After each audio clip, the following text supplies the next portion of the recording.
Hello everyone, welcome to Educrack. My name is Shreya and today we'd be dealing with odd one out. Now, in today's session, one thing that we are going to learn which is most important here is what exactly are odd one outs, the question based on odd one out in CAT specifically. Now, our general knowledge, our general common sense says that odd one out are basically those question types where there is something which is odd out of the the options that are given to you or out of the components that are given to you. In odd one out, it works on the exact same fashion, on the exact same principle, that there is something which is different or there's something which is odd in the components that are given to you. The only difference here is that the parts or the thing that is given to you are sentences. Now, odd one out majorly more or less functions on the concepts of parajumbles. So if you have not seen or if you don't have any idea about parajumbles, I would suggest you after you're done with this session, go back and watch the video on parajumbles in CAT, specifically parajumbles without options, so that you get an idea about what are we talking about. There would be some portions in this session which would deal with that particularly. Now, when we look at odd one out questions, as I said, that what exactly are odd one out questions in CAT these days, a set of 5 sentences are, it is given to you. And it, out of these 5 sentences, 4 sentences are a part of a paragraph, they make a coherent paragraph.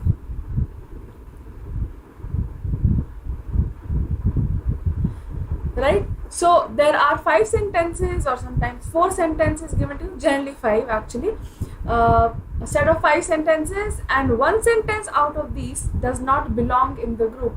That means there are 4 sentences which are a part of the paragraph, and then there is 1 sentence which is not a part of the paragraph per se. So that sentence can be from the same essay or can be from the same article, but it does not follow, it is not found in that paragraph. So you may see a kind of similarity in the content or in the subject, but you still will not be able to place it exactly anywhere in the sequence. So odd one out these days is pretty common in CAT. It is a fairly new addition.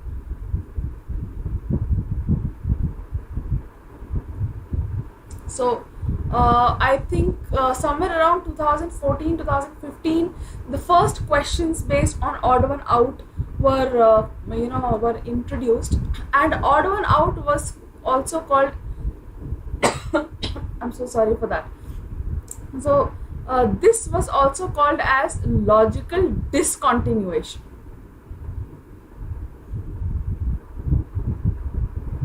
Odd one out questions are also called questions on logical discontinuation, where we find that option that is discontinued or that is not a part of the entire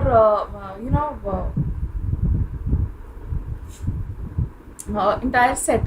So it works on the concept of parajumbles because there are 4 sentences that would form a sequence, a correct and a coherent sequence, but there is one such option that will not be a part of the sequence. All right, so what you're supposed to do is choose which one is different or odd one out. Now, what are the basis or what are the points through which we can look at the differences, or through which we can see that the options or the sentences that we are looking at may not be a part of the sequence? We would be looking at it right now. And then, so identify the one which is not related to others. It is not as simple as it sounds. If your parajumble skills are good or on point, you may not have a lot of problem here, but it is also not as difficult as a lot of people have made it to be. When we look at these question type or this particular question type of odd one out, there are 2 things which are of utmost importance here. One is your reading skills, and the other is your logical skills. If these 2 things are in place, I don't think you should have a problem in it. And if there is any doubt as such, you can try to solve it like a parajumble. So how do we go about solving this question type? So the first thing that we need to understand in odd one out is that the options may be particularly tricky. Why can they be tricky? Because generally they would try to use similar words in all the sentences, right? Or similar sounding subjects, or maybe even similar subjects. So at the first glance it may come across to you that there is nothing different in these 5 sentences. Then when we get into a deeper reading of those sentences, we understand that probably there is something different in one of those. So let us see how do we go about doing a step-by-step solving of this question type. Look for the opening sentences, right? How do we solve a parajumble? Now here the first question comes, how do we solve a parajumble? When we are solving for a parajumble without options, the first thing that we like to do is look for an opening sentence or look for a closing sentence, right? So if we are looking for an opening sentence or if we are looking for a closing sentence, that means we are either looking for an introduction in an opening sentence or we are looking for a conclusion in the closing sentence, right? So if we are able to identify an opening sentence and a closing sentence, how the problem is solved there? We know that these 2 sentences are linked. What do we have to find in these odd one out is that a sentence which is not able to fit into the sequence, even if you are not able to identify the correct sequence. So let's say there are 5 sentences, 1, 2, 3, 4 and 5, and out of 1, 2, 3, 4 and 5, maybe third one is the odd one out, and you're still not able to identify in which sequence would you want to put 1, 2, 4 and 5. It's okay, as long as you're able to group it together, that 1, 2, 4 and 5 will be together, they are talking about the same thing. It is better, you have ideally solved the question. However, if you are able to identify the correct sequence, then all the doubts get cleared that your answer is correct. So the first thing that we do is we look for the opening sentence. As we know that opening sentences, which are the opening sentences? Opening sentences are those sentences which is not abrupt, and it often starts a paragraph. So in an opening sentence, as we know, there would be either a definition or there would be an introduction to the topic that has been given. So if there is an introduction or if there is a definition, you can assume it correctly that it may be the opening sentence. Again, please understand, our agenda here is not to find the correct sequence. We have to find the one which is odd one out. So even if the opening sentence that you've identified is not really the opening sentence, but it is like the second sentence in the sequence, it is okay. It is fine as long as it falls in that same sequence. Establish a connecting link. Now, how do we establish connecting links? We will be talking about it in a few minutes. All right. So, establish a connecting link. There are various methods. We will discuss them right now. We have discussed those methods in the session of parajumbles as well. And then the sentence taking the idea forward or on similar lines is next in the sequence. So what we are trying to establish here is we are trying to identify the correct sequence. So identify the introductory sentence, try to identify a link, try to identify sentences which are linked together.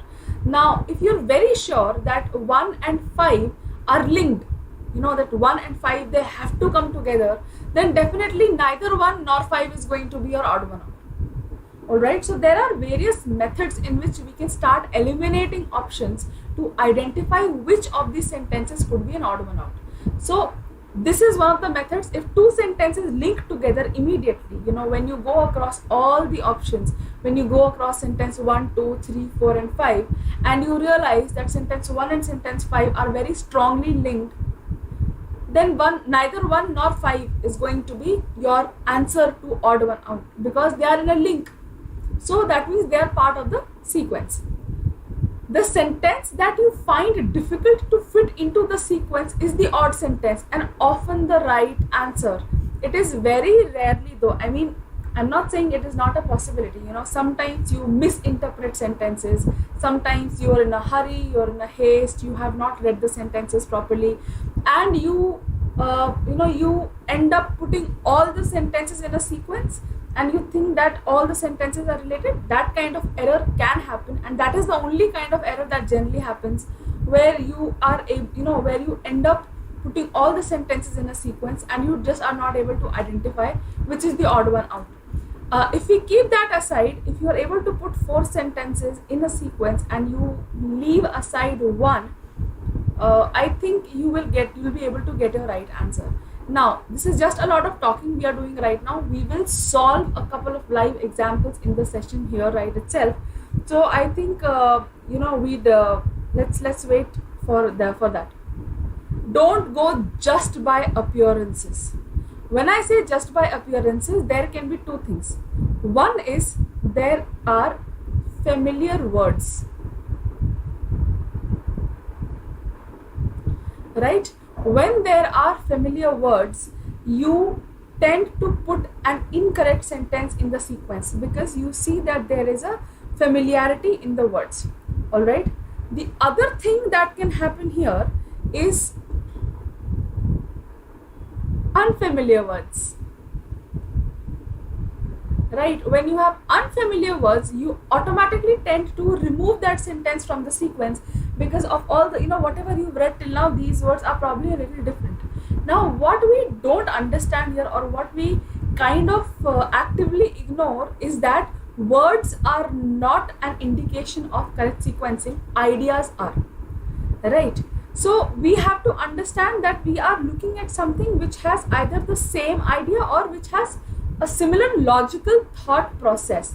As long as the sentences, they follow the same flow of thought, same logical thought process, even if the words differ a little bit or unfamiliar words have been used, it is okay. It can be a correct sentence in the sequence. Similarly, sometimes familiar words, they lead to that kind of confusion that 1, 2, 3, the first 3 sentences, they have the same type of words or same type of subjects, then automatically they have to be in a sequence. This is where an error comes, where what happens is that we tend to ignore or we tend to forget the fact that, again, it is not the familiarity or similarity of words that we are looking at, it is the familiarity and the similarity of ideas or logical thought process.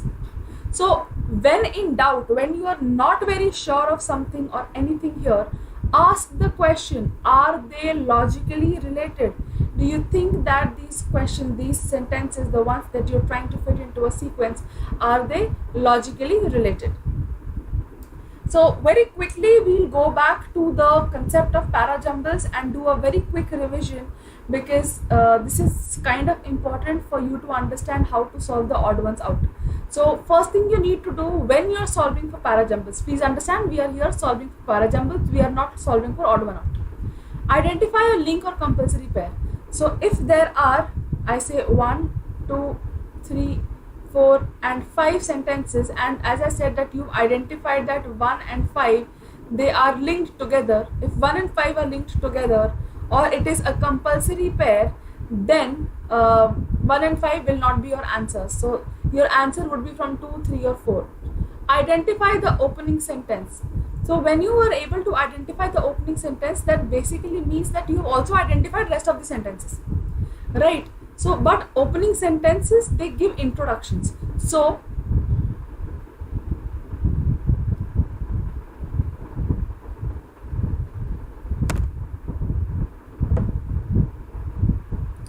as I said, opening sentences will give you introduction. If there is an introduction given, you can label a sentence as an introductory sentence only if you are able to identify what comes next, right? If you are able to identify an opening sentence and you think that there is nothing that comes next, then probably that is the odd one out that we are looking at, right? Because opening sentences, if you are able to identify the opening sentence, that means you have also been able to identify at least what comes next. Identify the closing sentence. If you have identified the opening and the closing sentence, it kind of becomes evident that these 2 sentences are part of the sequence. And when that happens, you can remove these sentences from the probable answers that you may be looking at. Then we have the theory approach. Theory approach basically means that the same idea is kind of followed in the entire sequence, right? Theory approach is one of the approaches to solve parajumble questions where the same idea is sort of used to follow the followed through the entire sequence. And if there is a sentence that does not follow the same theory or is not a part of the same theory, then that is the one which is odd one out. We have chronological approach. Chronology means time. So there is a time sequence. Try to put all the options through a time sequence. Now chronological approach is relevant only if there is a time sequence. If there is no time sequence, then definitely the chronological approach doesn't work. But if there is a time sequence and you think that there is something that does not fit into the time sequence, then chronological approach is something that may work for you. We have structure approach. Now structure approach, for this you have to pay a close attention to the kind of language that has been used and the structure they are trying to follow in the entire the sequence that you have to follow. So if the paragraph is very, very correctly structured, then you will see it will become very easy for you to solve this question if they have used a very structured passage to solve or to give for the parajumbles. So you will be able to put 4 of them and you will be able to identify the correct sequence automatically. And then we have the noun, pronoun, adjective approach. That means noun comes first, after the noun comes the pronoun, and generally the adjective also comes after the noun. So if there is something that does not fit into the sequence, you will automatically get to know, if there is an abrupt adjective in between and there is no corresponding noun, right? If there is an abrupt adjective in between, or if there is an abrupt pronoun in between and there are no corresponding nouns to it, then they will be the odd ones out. Because if there is a pronoun, there has to be an adjective. If there is a pronoun, there has to be a corresponding noun to it. If there is an adjective, there has to be a corresponding noun to it. So in the presence of abrupt pronouns or abrupt adjectives, or in the absence of nouns, it becomes kind of easy for us to understand what kind of sequence could there be, and it will become easier for us to understand what probably could be the odd ones out. So these are the few methods that we have used to solve parajumbles in past. We will take hints and guesses from this only to solve for odd one out later, because as I've said and as I've been repeating over and over again, that odd one out, it works on the funda of parajumbles only, right? You solve for a parajumble, and if there is something that you are not able to place you're not able to put in place correctly, that will be the one which is odd one out. Now, when we are looking at points of elimination, what are the points that we use to eliminate? Points of elimination basically are when there is a different subject.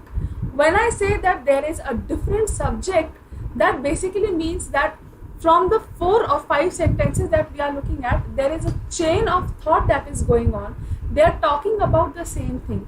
If there is a sentence that introduces a different subject altogether, if there is a sentence that starts talking about something random or something which may not be related to something that may not be related to what we have discussed in 1 or 2 sentences, then that could be a point of elimination, right?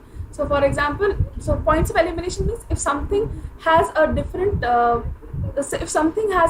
subject, that means this could be our odd one out, right?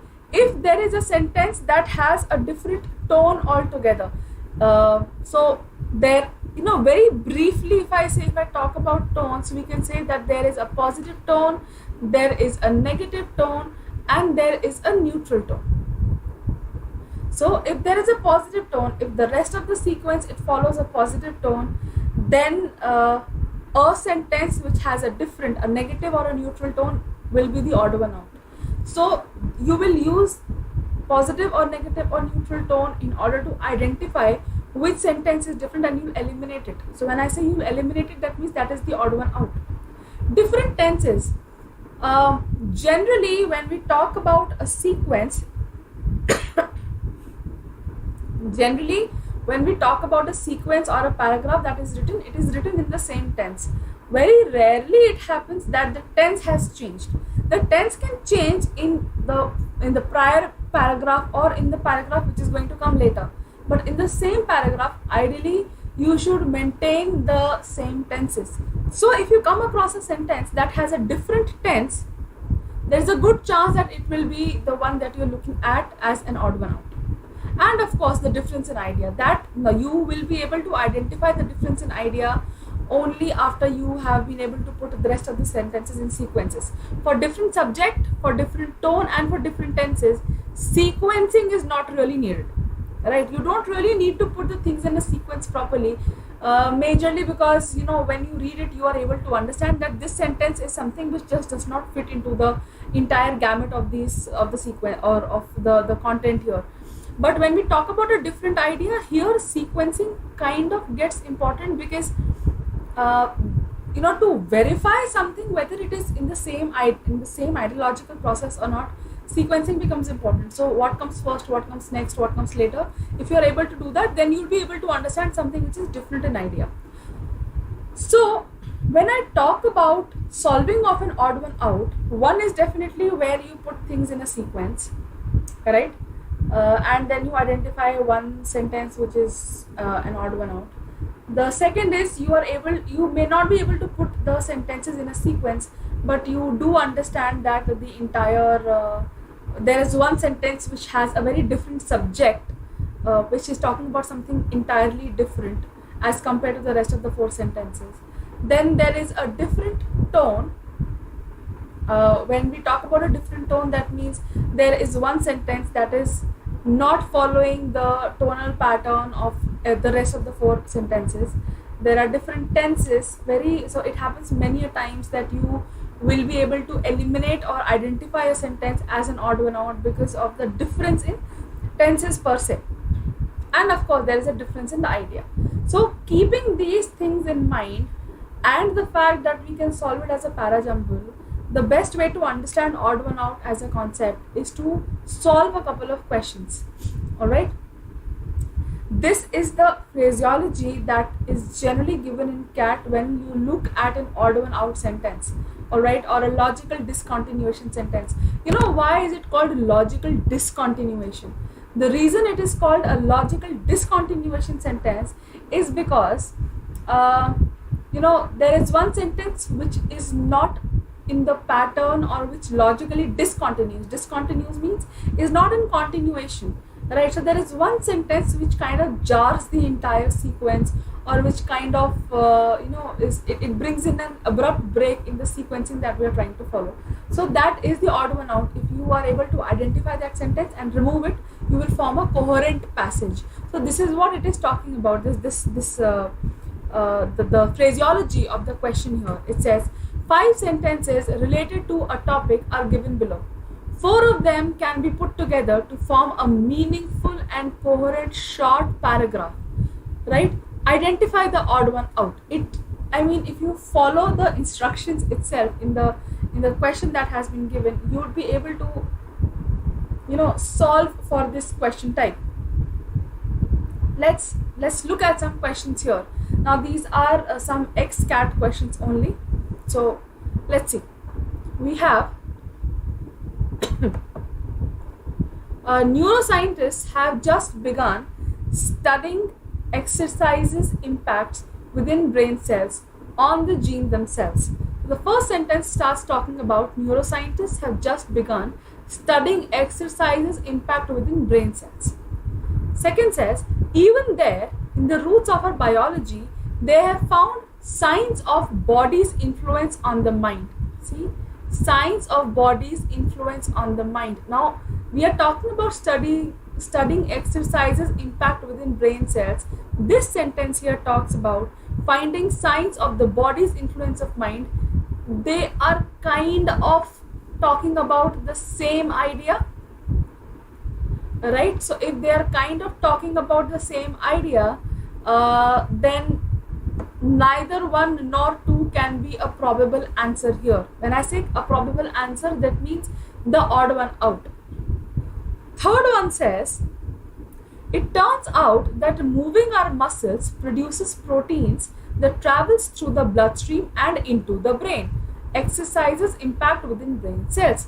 That moving our muscles produces proteins that travel through the bloodstream and into the brains. So again, this kind of talks about the same idea. I am not trying to establish a sequence here. If I'm able to do that, that is fine. If I'm not able to do that, that's okay. I know that these are going to fall into a sequence eventually. 4 says, in today's technology-driven, plasma screen-in world, it is easy to forget that we are born mover animals. In fact, we have engineered movement right out of our lives. Now this here, although it does talk about physical activity in some context, in sentence 1, 2 and 3, we have read that, we have read exercise leads to something related to brain cells. Exercise to brain kind of a movement we have read in sentence 1, 2 and 3. Do we see that thought process in sentence 4? So this here is a different idea. Right? When we look at the 5th option here, or the 5th sentence, it is only in the past few years that neuroscientists have begun to describe these factors and how they work, and each new discovery adds awe-inspiring depth to the picture. Somebody may want to mark option 5. Why would they want to mark option 5? Because this here does not talk about the same idea. It does not talk about exercise. It does not talk about brain cell. But it says it is only in the past few years that neuroscientists have begun to describe these factors. Which factors? The muscle producing proteins, or signs of body's influence on mind, studying exercises impact within brain cells. These factors is what is mentioned in sentence 1, 2 and 3. So this here is a logical sequence, right? And how they work, and each new discovery adds awe-inspiring depth to the picture. Since we are talking about neuroscientists here and about them studying something relevant, we would say that neuroscientists have just begun here is also a part of the sequence. So although I am not putting it into correct sequence, but I know 1, 2, 3 and 5 is a part of the sequence. They are all logically coherent, right? So if you want to put it into a sequence, you may want to try that, but that will end up wasting your time here because it is not really needed. We could see very clearly that sentence 4 is a different idea, but you are most welcome to try.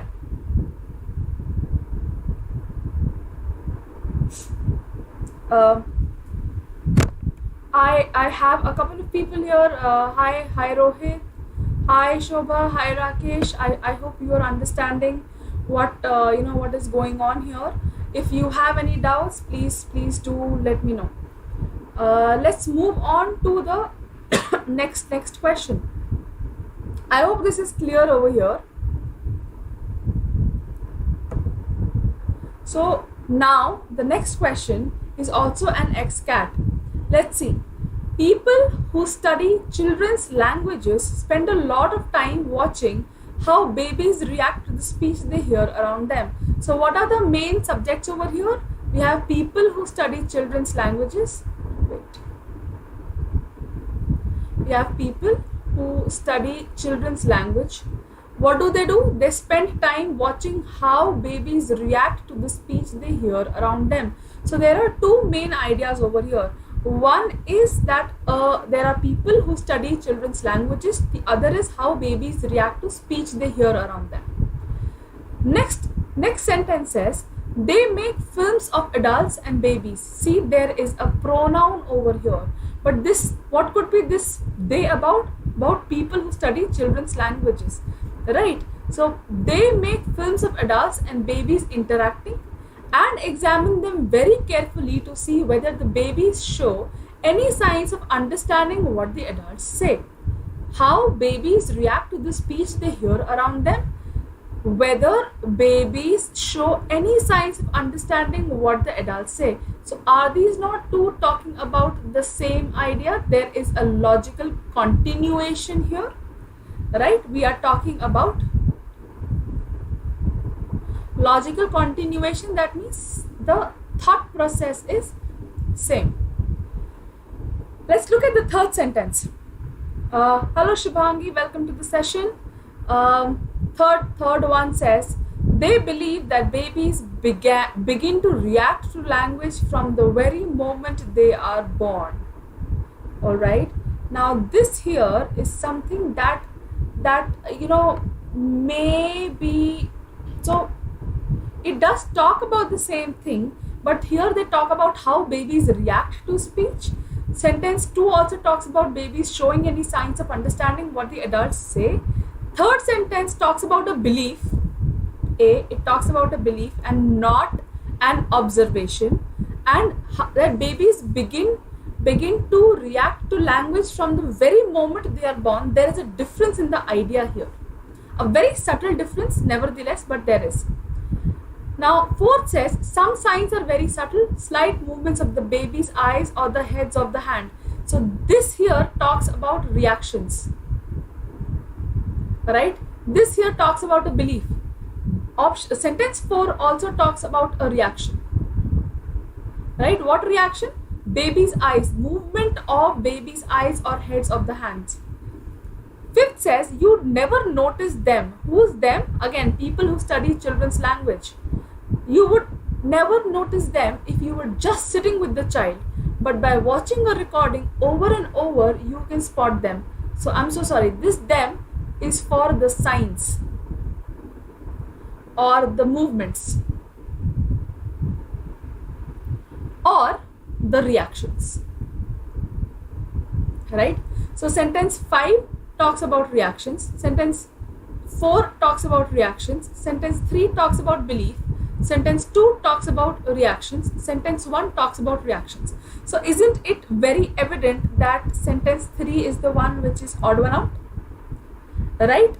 So all of these sentences, they talk about how babies react, and then there are people who are studying babies' reaction. Sentence 3 talks about that babies may have started reacting to it, to a belief that babies begin to react to language from the very moment they are born. But 1, 2, 4 and 5, they talk about the actual reactions. Now this is where I say that if you have any familiarity, right, they have used familiar words, they have used a similar kind of idea over here, right, to explain to emote or to convey the message that they are trying to say, but the idea is very different. So they have taken similar words, they have taken a similar idea, but again the actual idea that is being talked about is very, very, very different.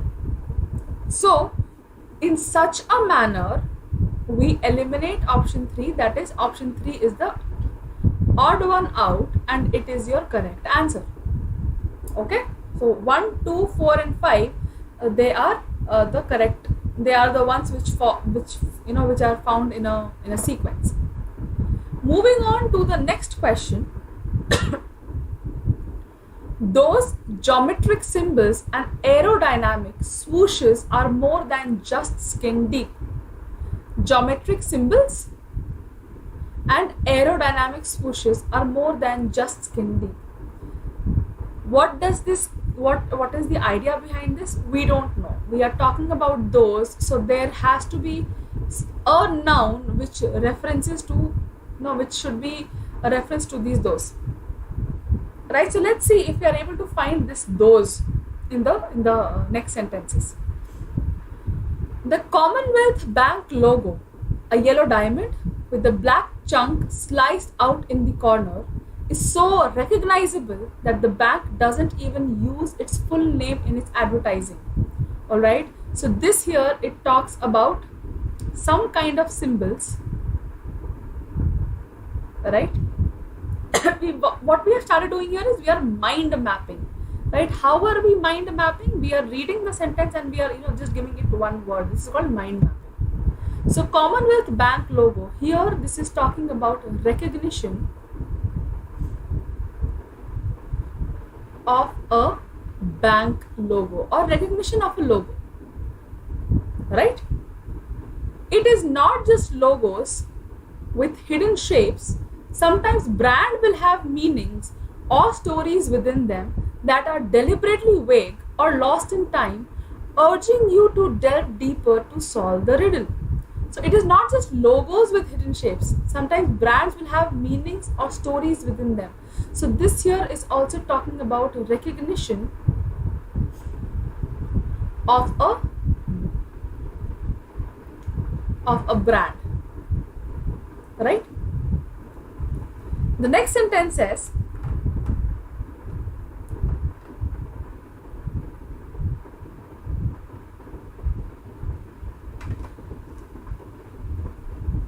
graphic designers embed. What do you mean by embed? Embed means to insert something. Graphic designers embed cryptic references because it adds a story to the brand. They want people to spend more time with the brand and have that idea that they are an insider if they can understand the hidden message. So 3 and 4 are related. Solve the riddle, urging you to delve deeper to solve the riddle. And here they are talking about understand the hidden message. So again, message of a brand,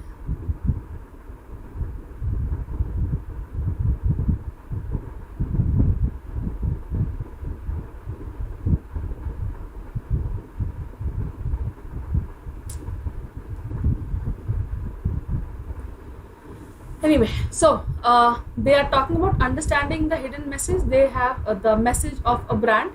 This is about recognition of a brand and a message that they are trying to portray by urging you to delve deeper to solve the riddle. This is about understanding the hidden message. Here they are talking about they don't even use the full name to, in its advertising. They just use a logo or a brand. But the Commonwealth Bank logo has more to it than meets the eye, as squirreled away in the diamond is the Southern Cross constellation, right? So this talks about Commonwealth Bank logo. This talks about Commonwealth Bank logo. This is an explanation of it, right? Now, if you want to put it into a sequence, you would say, I'll go with 3, 4, 2, and 5. But where do I want to put 1? I am not able to put 1 anywhere because it talks about geometric symbols and aerodynamic swooshes that are more than just skin deep. But in the entire passage here, in sentence 2, sentence 3, sentence 4, and sentence 5, have we talked about geometric symbols or aerodynamic swooshes, especially with respect to those? So this is here where we eliminate option 1 or eliminate sentence 1 on the basis of a pronoun error, right? Also, there is a different idea. There is no logical continuation here. So sentence 1 will be the one which is odd 1 out. Right? We are able to get to a proper sequence here. I was not able to put sentence 1 in a sequence. Not because I didn't try, but because it actually does not fit the context. It actually does not fit into the correct sequence. Also, it talks about just symbols and aerodynamic swooshes. They are probably talking about the Nike swoosh, the one that goes like this or whatever. But so my point is that although the entire passage also talks about logos, this one here talks about symbols and aerodynamic swooshes, which may or may not be a logo, which may or may not be related to recognition of a brand. And that is why we will go ahead and eliminate option 1, because that one does not make sense to us. So I hope that this entire thing is making sense to you and I'm not going too fast. Let's move on to the next question. Over the past fortnight, one of its finest champions managed to pull off a similar impression.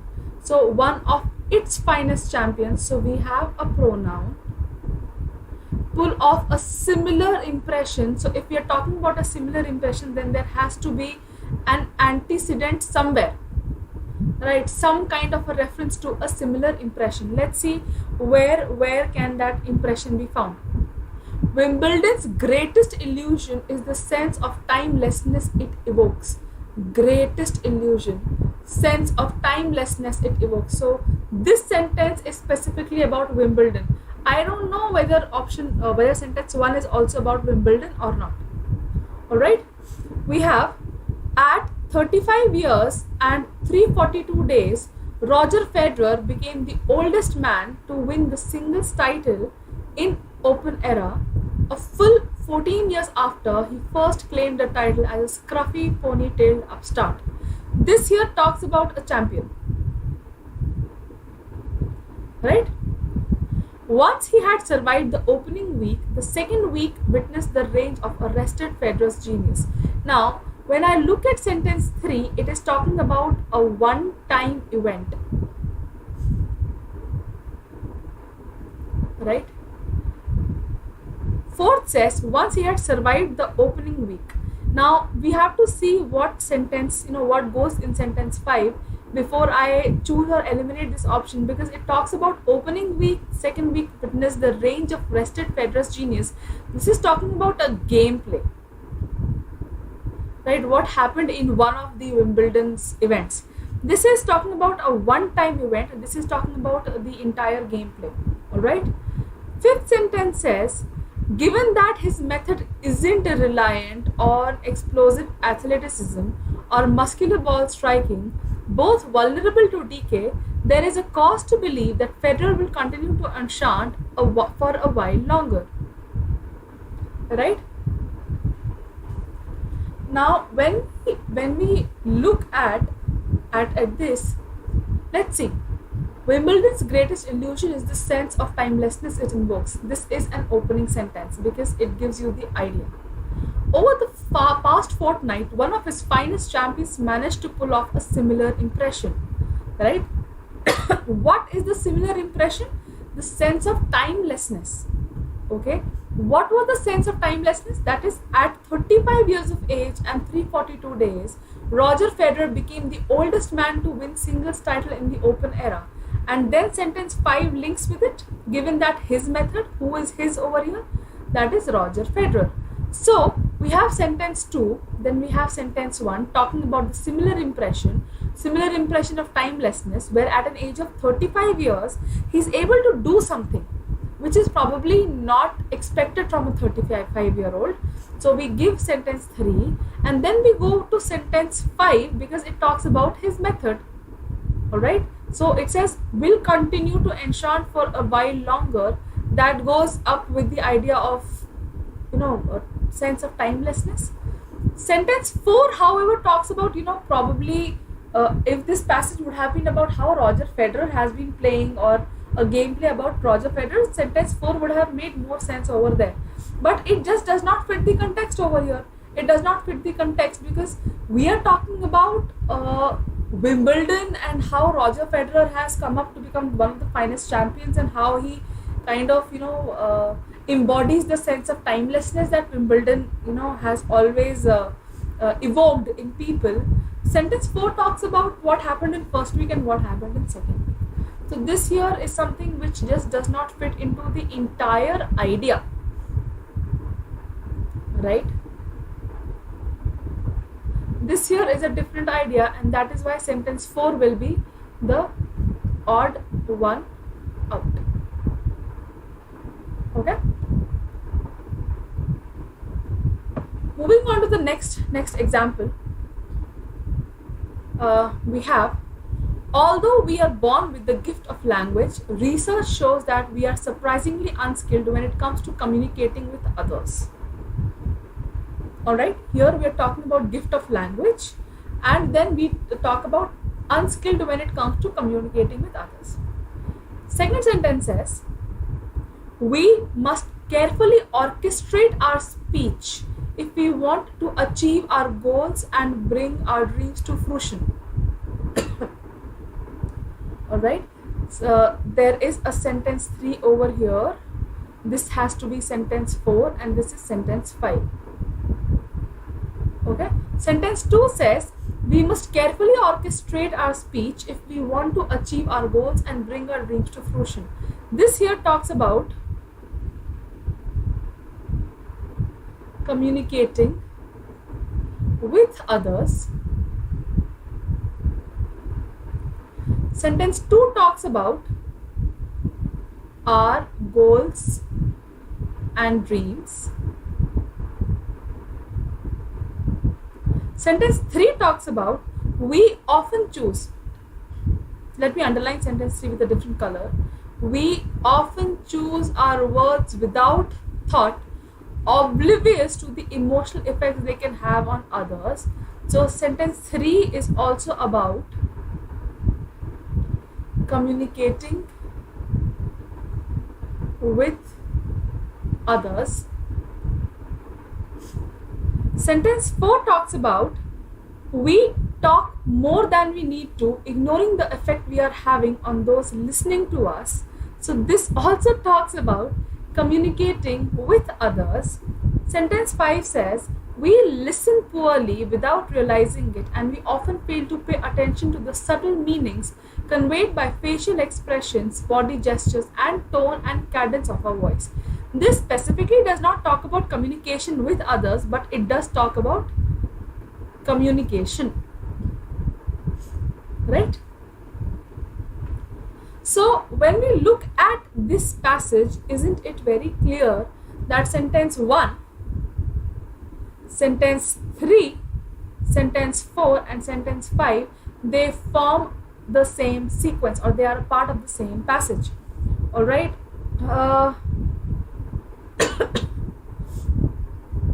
If you want to put it into a sequence, I'd say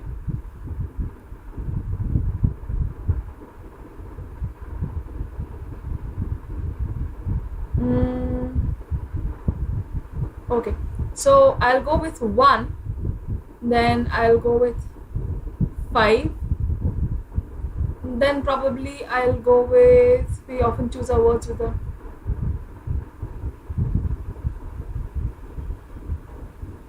and then probably 4 and 3 is what I'd go with, or maybe in the same zone, so I'll kind of, but where will I be able to put 2?